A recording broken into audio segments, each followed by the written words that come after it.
Now, time for the best ever Irish Premier League 11. Colin Buig has put his neck on the block, and we're going to chop it off for some of the decisions he's made. Colin, good morning to you. How are you? How are you, Ger? You well? Your Cork bias is alive and well, I see. Nonsense. Absolute nonsense. It just so happens that certain people in this team are from Cork, and it stops and ends there. Should we? I don't know if we should just go through the team. I kind of don't want to. I want to just get straight into the fact that you've put Stephen Ireland into your best ever Irish Premier League 11, and this is an abomination. There was a wet week where Stephen Ireland looked like he was going to be one of our best ever players, and then his career completely derailed, and he's got to take some responsibility for elements of that. He was horribly unlucky with injuries as well, but there is no way that he should be in Ireland's best ever Premier League 11 in central midfield. No way on earth. Hold on now a second, right? Let's take our personal opinion of Stephen Ireland himself aside, and let's judge Stephen Ireland the footballer, right? Because people think, oh, total waster, wasted his talent. Played 6 games for the Republic of Ireland only, still scored 4 goals, only played 6 games. We all know what happened. But he actually played 246 Premier League games. He scored 28 goals and he assisted 19. But most importantly in this, he got player of the season at 2 different Premier League clubs. Manchester City, 2008-2009, the first Abu Dhabi season, and Aston Villa in 2011-12. And in fairness to him at Aston Villa, he signed in the summer of 2010. Martin O'Neill had just left. Do you remember he left out of nowhere just before that season started? Gerard Houllier took over. He and Houllier didn't get on. Loaned out to Newcastle, so it looked like his career was finished then. But he came back in the summer of 2011. Alex McAteer took over. He was given the number 7 shirt because Ashley Young went to Manchester United. And subsequently, Stephen Ireland is named Aston Villa Supporters Player of the Season at the end of that campaign. But again, they're just the stats. If you look through YouTube, just YouTube Stephen Ireland, some of the goals he scored for Manchester City. There's a volley against Liverpool, a chip against Arsenal. There's a brilliant goal at Ewood Park against Blackburn, where he basically toys with England #1 goalkeeper Paul Robinson by going back and forth with him in the box before he slides it into the near post. There's a great goal against Hull City where he caresses it into the far corner. He actually has about 2 or 3 of those type of goals. And my favourite goal that he scores is away to Everton at Goodison Park, where the ball comes over from the left. He takes one touch and then he kind of side foot volleys it into the bottom corner. My point by mentioning all of this is that Stephen Ireland was very atypically Irish in his style. He had incredible guile, beautiful technique, and most importantly, he had world-class vision for a brief time. And in this team, when you hear the other 10 players, I need a bit of flair. I need a bit of guile. And Stephen Ireland is the best central attacking midfielder that I can find to suit this team. That's why he's in. That Villa team that he was Player of the Year on was one of the worst Villa teams that there's ever been. So, like, you can... But that's not his fault necessarily. He still stood out. You can't polish a turd, but you can roll it in glitter, is the phrase that springs to mind for that Player of the Year award being somehow a defining characteristic that has been... You're right. He was a very, very talented player and could have gone on to be one of Ireland's best ever players in the Premier League, but it was completely unfulfilled. Those goals, those YouTube highlights, like he's a perfect YouTube player because he has some highlights, but did he define games or seasons? Did he grab games by the scruff of the neck over a long period of time? Did he back up that talent with the type of production that you need to do if you're going to be one of the best Irish players over a period of time that stretches for 2.5 decades? No, absolutely not. He did not. We don't need him to dominate in this match. We have loads of characters. We have loads of leadership. We need a bit of spark. And Stephen Ireland is that guy. He's our wild card. Damien Duff is in your team, and rightly so. Damien Duff was a world-class left winger. Yeah, one of the best team players you'll ever see in your life. Works so hard. No, Damien Duff. No, that's a complete mischaracterization. This is terrible how people are like, oh, Damien Duff, he was that guy who used to track back under Jose Mourinho. Damien Duff was one of the most brilliantly, outrageously gifted footballers that this country has ever produced. Vastly, reams ahead of anything Stephen Ireland could do on the ball. Damien Duff could do it much, much better. He is a vastly superior player. From an attacking perspective, from a defensive perspective, from a leadership perspective, as a man, Damien Duff is far superior to Stephen Ireland. And they're not even in the same realm. I can't believe that people have somehow forgotten how amazing Damien Duff was. Like if Vinnie Perth in Classic Game Club recently was talking about how Paul McGrath's performance against Italy is overrated because it's not the single best Irish performance of all time. That was Damien Duff against Spain in the World Cup, right? That's the Spanish team, okay, so they're still chokers, but it's the backbone of that team who end up becoming the tiki-taka best team of all time. That's the level that Damien Duff is at. You're telling me that in a shite Aston Villa team, Stephen Ireland managed somehow for a year to put together enough performances to be considered the best player by the downtrodden, beaten Midland supporters that Birmingham had for Villa, who probably showed up in very few numbers that year anyway. They are not in the same conversation. But he's not comparing them. No, I'm not. I know that you're a bitter Aston Villa fan. That's fair enough. But you have to remember also he got player of the season at Manchester City in 2008, 2009 when he was playing alongside the likes of Robinho and Alano. So you're talking from an Irish perspective here. There's not many Irish players in the last 30 years who stands out in a team like that and scores the goals that I've already mentioned against big clubs like Arsenal and Liverpool. And his technique compared to all other central midfielders that I can think of that could conceivably get into this Irish team, Stephen Ireland is ahead of them. And, Ger, I know that you are a big advocate of incorporating strict criteria for these type of lists. And it's important to say that this team is picked on the contribution that a player has made in the Premier League. And also, just for the overall perspective, every player in my team has to be playing in their first choice natural position. Because initially I had a 5-3-2 system with basically all my favourite players. And I thought, no, this is not going to work. This is an irresponsible team to choose as a manager. I have to choose the team that I think is best equipped to beat all other international 11s. Well, so like if you're taking into account the full 3D picture, how do you think Roy Keane would feel playing alongside a character like Stephen Ireland? I don't think he'd have any problem with that at all. Because Roy Keane appreciates... Cork, brethren. No. Again, this Cork thing it's totally coincidental. Roy Keane appreciates talent. I think if you listen to him about any player, he appreciates a good technical player. I have no doubt that he'd lose his patience with Stephen Ireland at times. I've no doubt about that. But when it works, it would be brilliant. And we need a bit of flair. You have to hear the rest of my team. We need some flair. Okay, go for it. Well, hang on, sorry. As far as I know, Keane was helpful to Stephen Ireland at a very early stage in his career and would have been helping him out behind the scenes. He was a sounding board. I don't know how often that happened, if it was once or whatever. And look, sometimes it's difficult to take everything that you hear about Stephen Ireland at face value because there have been so many. There's been a tissue of mistruths that we've had to deal with over the years. So. I don't know. This guy's not. He ain't in my team. But okay, so give us your team. Okay, so bear in mind what I just said about the 5-3-2. I scratched that. So I went for a traditional Irish 4-4-2. In goal, will I just run through the team and then talk about it afterwards? Okay. So in goal, Shea Given. Left back, Dennis Irwin. Centre halves are Paul McGrath and Richard Dunn. Right back is Seamus Coleman. Left wing is Damien Duff. We've already gone through the two central midfielders, Stephen Ireland and Captain Roy Keane. Right midfield is Jason McAteer, and up front, the Republic of Ireland's two top scorers, Robbie Keane and Niall Quinn. Can I ask who was left off the team for Stephen Ireland? Who else did you consider in central midfield? To be honest, Stephen Ireland popped into my head pretty quickly. I did think of Matt Holland, because I love Matt Holland, and then I thought of Andy Townsend, who actually had a really great Premier League career as well. He did a lot of great things with Aston Villa. But I thought, we already have Roy Keane. And for me, Townsend and Holland are a step below Roy Keane, although they are brilliant themselves. So then I needed a bit of flair next to him. And the only other players that I thought that could challenge Stephen Ireland were Andy Reid and to a lesser extent Wes Hoolahan. So that's why I ended up with Stephen Ireland in my decision-making there. I think you're putting way too much you're putting way too much stock in flair here. You have to, lads, you have to. I mean, if my football manager career is anything to go by, when I put a flair player next to a holding midfielder in midfield, I win Champions Leagues. So I'm using this tactic here to win the World Cup or the Euros with this Ireland 11. I can't have two defensive-minded holding midfielders. I can't do that. I need some flair in the middle. Do you think that Roy Keane and Stephen Ireland would have had... If you put Stephen Ireland in instead of Andy Townsend in USA 94, do you think Ireland would have gone further? Yes.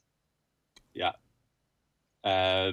Steve Ireland could have broken up tired defences when we needed to. So he's a sub. He's a sub. He's coming on as a sub to break up tired defences. Is that what you're saying? Because that makes sense. He's on my bench, yeah. Absolutely, I'd put Stephen Ireland on my bench. Owen asked me what I have him instead, and I said yes. Well, that, sir, is an abomination. I think so too. Can I go through my team, because I've obviously gone for Townsend ahead of Stephen Ireland. Like just to let you know, Colin, this is what you meant to say. Like there is still time to correct it, but this is what you meant to say. It's Shea Given in goal, a back 3/5, depending on how you want to look at it. You've got McGrath Dunn and Steve Staunton in central defence. Irwin on the left. I've gone for Steve Finnan on the right, but I'll accept Seamus Coleman. I'll accept Gary Kelly. I'll accept Carr here as well. Very, very tough one right back, but I've gone for Steve Finnan. I've gone for Roy Keane and Andy Townsend in midfield, and then a front three of Quinn through the middle, Duff on the left, Robbie Keane on the right. That's what you meant Robbie to say. Keane's out of position. Robbie Keane's out of position. You can't play him on the right. Well, I'm okay with Steve Finnan doing a lot of work on that right flank, pushing Robbie Keane more centrally if he needs to be. Like, I mean, it's a lot. We don't need symmetry here. Duff can certainly hug the left touchline. Robbie Keane can probably cut inside. There are settings that you have in Football Manager. Let's not forget.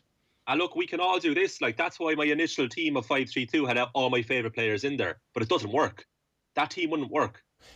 Well, that team is a front three. It's a front three, but actually, I mean, you could play Duff in the hole behind the front two.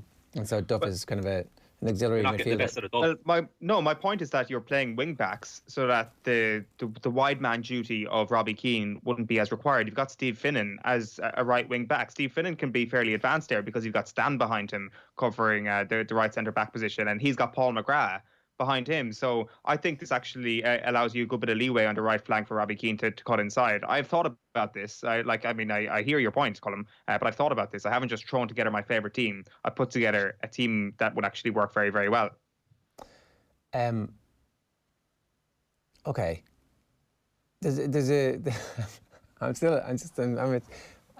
is Andy Townsend's career so devalued on the basis of a few YouTube highlights?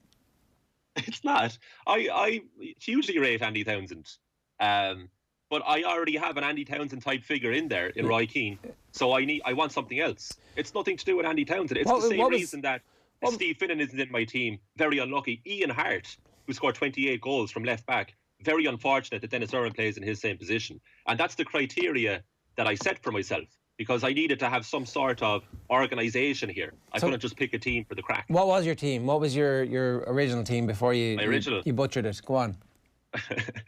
So it was a back three, similar tone. So I had Steve Staunton in there alongside Richard Dunn and Paul McGrath. I had Seamus Coleman and Dennis Earn as the wing backs. You're actually going to hate this so much, what I'm about to say. I had Roy Keane in the middle with Stephen Ireland. And then I had Wes Hoolahan. And then I had Damien Duff and Robbie Keane up front to try and replicate their 2002 World Cup form. So Niall Quinn and Jason McAteer went out. Wes Hoolahan and Steve Staunton came in.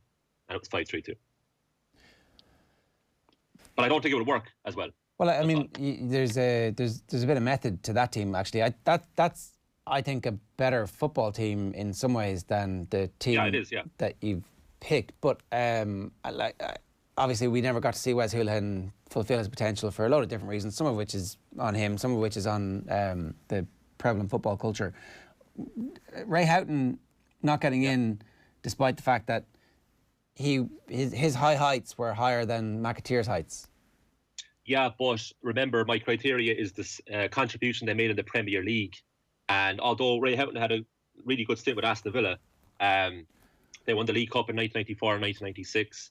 I think he was gone before the 96 one. I think he went to Crystal Palace by then, but he certainly played in the 94 final against Man United. And Villa came third in 92-93 when Paul McGrath won player of the season. So Houghton did well there, but I thought Houghton's peak was Liverpool before the Premier League era. So I went with McAteer just so that he'd fit more naturally in the right-hand side. McAteer, you'd forget, was highly sought after in the summer of 1995. He had a brilliant season with both the Wonders after USA 94, where he surprised everyone with his performance there when he came on against Italy. Bolton reached the League Cup final in 1995 against Liverpool. And Steve McManaman inspired Liverpool. Roy Evans signed him on the back of that. But McAteer was actually on the verge of signing for newly crowned Premier League champions Blackburn Rovers that summer. But when he found out that Liverpool were interested, he held off. Started the season with Bolton in the Premier League, got them promoted, by the way. And then Liverpool signed him in 95 and had his first 2 years at Liverpool were excellent. He played loads of games, I think 29 games in his first season when they came third in the league and got to the FA Cup final. I think he played all but one game of the 96-97 season for Liverpool, and they came fourth. And of course, in what's often considered the greatest Premier League game of all time, the original 4-3 match between Liverpool and Newcastle at Anfield, McAteer was sensational that night. He crossed that beautiful ball in for Stan Collymore. Where is he playing though? Goal. And his ball to Steve McManaman over the top for Robbie Fowler's goal before that was also excellent. So he's playing contribution. He's playing right wing back for the majority of his time at Liverpool, actually, because they are playing with three centre backs for a good part of that. So if they were, but I looked it up and they did a lot of 4-4-2ing, and he was on the right hand side of that. But yeah, he did play right wing back a fair bit, yeah. But I thought he would suit this team more than Ray Houghton, although it was a very, very close shout. And in the overall scheme of things, if it was a general Irish team, then Houghton would get in ahead of McAteer, if you get me. Yeah, I've gone for Houghton, to be honest, and my team. I don't know if we've got a graphic for my one, but so here's mine. Shea Given. I'm actually going 3 at the back, and John O'Shea. None of you have John O'Shea in your team, and I've got Irwin and Carr and John O'Shea and Paul McGrath and Roy Keane, Andy Townsend, Ray Houghton, Damien Duff, Niall Quinn and Robbie Keane. Niall Quinn was a shoe-in for me. Niall Quinn's performances, now, were they all in the Premier League? That's the one thing that maybe they weren't. Maybe that's he played 250 Premier League games. He scored 59 goals and set up 37, so he was the ideal strike partner. But yeah, Sunderland paid club record transfer to sign him from Manchester City, but they went down then. But he got them back up. He played in that heartbreaking championship playoff final against Charlton in 1998. Then the following season, Sunderland finished on 105 points in the championship, and they went up. But Quinn's first 2 seasons back in the Premier League, alongside Kevin Phillips, were sensational. Sunderland finished 7th twice in a row. I think Quinn scored 14 goals in his first season. So he did a lot of damage in the Premier League. And he scored some great goals too. There's the volley against Spurs, the chip against Southampton. So he did a fair bit. Colin, hold on a minute here. Jerry, you've gone for Stephen Carr at the back, at the right of a 3 at the back, and you've left Steve Staunton out of your team. You've put Paul McGrath into midfield. It's a 4. It's a 4. I've got, I had thought of it as a 3, but okay, so what's... Maybe. So it's John O'Shea and Paul McGrath at central defence. No, Irwin on the left. It's flexible, Owen. It's flexible, right? Okay, well, talk us through your flexibility then. Well, I want to be able to, within games, adapt to what's happening. Some of Paul McGrath's best performances ever were playing for Ireland in midfield. If you think about in the Euros in particular, and then as we progressed, obviously in Italia 90, it's World Cup 94 before he actually probably becomes a first choice centre back, because obviously Big Mick was Jack's favourite and was keeping out David O'Leary from the team, who's a vastly superior footballer to him, bizarrely. But anyway, that's how things work. My point about the putting Keane in midfield alongside Andy Townsend and Paul McGrath. McGrath's range of passing is absolutely sensational. His athleticism will get him out of any trouble that he might be in. And Roy Keane was one of the best attacking footballers that this country has ever produced. It's just that Manchester United also had an array of other attacking talent. But when he attacked, like for example in the World Club Championship or in that season where he was scoring goals and creating chances, the one before the cruciate happens and before he begins to kind of become the Xavi style midfield passer, then he was an incredible attacking force too. So you're unleashing his attacking force by giving that defensive shield of McGrath. And if we're playing... So you want Steve Staunton in the team instead of instead of John O'Shea, I think you've explained that fairly well. So are you saying that, okay, we might be at a back 3 at certain occasions in this game. Who do I pick? John O'Shea versus Steve Staunton. And you are picking John O'Shea to anchor that defence ahead of Steve Staunton? I am. Steve Staunton is my first sub here, right? Because Staunton can actually play in any of those 3 positions along the back. Or if you need him at a push... John O'Shea is more versatile. He can play on the left wing. But John O'Shea is a better central defender, ultimately. Than Steve Staunton. Yeah, and I think that O'Shea's career is bizarrely underrated for somebody who wins, was it 5 league titles or 6 league titles or whatever it was. O'Shea has a sensational career and is my defensive linchpin around that, has enough pace to get himself out of any trouble, but also understands exactly how this game is supposed to be played. And when you need defensive help alongside him. He looks over and Paul McGrath's dropped back 10 yards and it's like, oh, look, I've got a cross between Roy Keane and some of the best centre-backs that you've ever seen in the world right beside me here. Perfect. My team beats your team. I disagree with that. My team kicks the shit out of your team physically, mentally. It's nonsense. And like Richard Dunn, to leave him out ahead of John O'Shea as well. There's a clear hierarchy in terms of the Irish central defenders here. It's Paul McGrath. It's okay, maybe it's not that clear, but it's certainly Richard Dunn versus Steve Staunton for the second place, and then the remainder for the third. No, I'll accept that I copped out on the decision between Dunn and Staunton, put them both in, but you cannot say that John O'Shea should start at centre back ahead of the two of them. Absolutely, he's in the squad. You can put him into a range of other positions off the bench, and I think that the medals don't count for the greatness of a centre half. The medals do count. The medals do count, and the own goals count as well. He's got a record for the most own goals scored in Premier League. I mean, come on, I want John O'Shea scoring in my end, not Richard Dunn scoring in my own goal. Sure, I thought you'd be a big Richard Dunn fan because I love Richard Dunn. I absolutely love Richard Dunn, but we're picking nits here, and I'm picking John O'Shea's nits over Richard Dunn's nits. But he got in PFA Team of the Year in his first season at Aston Villa, Richard Dunn. So a great service to your club as well. Yeah, but you know what? I'm not biased. I'm not just picking Stephen Ireland because he's from Cork, Colin. On that note, we're way over time. This has been too difficult, it turns out. We should have had one team and just beaten that up as opposed to us all coming up with our own. But look, we want everybody else. We want everybody else to get involved. 0879 180 180. Jers 11 is the best. Gotta go. It says here from Tommy. So there you go. That is QED. That bit's finished. Right. Emma wants to know where the hell is Wes Hoolan in my team. He was in Colin's team. He's on the bench. Look, Wes on the bench would be great. Right, this Friday at Off the Ball, we want you to join us in supporting those in the front line by dressing up for Formal Friday. That's right. It's time to get up and get dressed. Get out of your shorts. Or your tracksuit or your hoodie. We want to see you running your 5K in your tux. How many keep you uppies you can do in your wedding suit? That's wedding suit, not birthday suit. Maybe you can just work from home in your wedding dress. Whatever you do, post it on social media with the hashtag Formal Friday and then get on to offtheball.com/donate to help raise funds for our frontline heroes. We're all going to be getting involved here on Off the Ball. It's for a great cause. So get on to offtheball.com/donate for more information.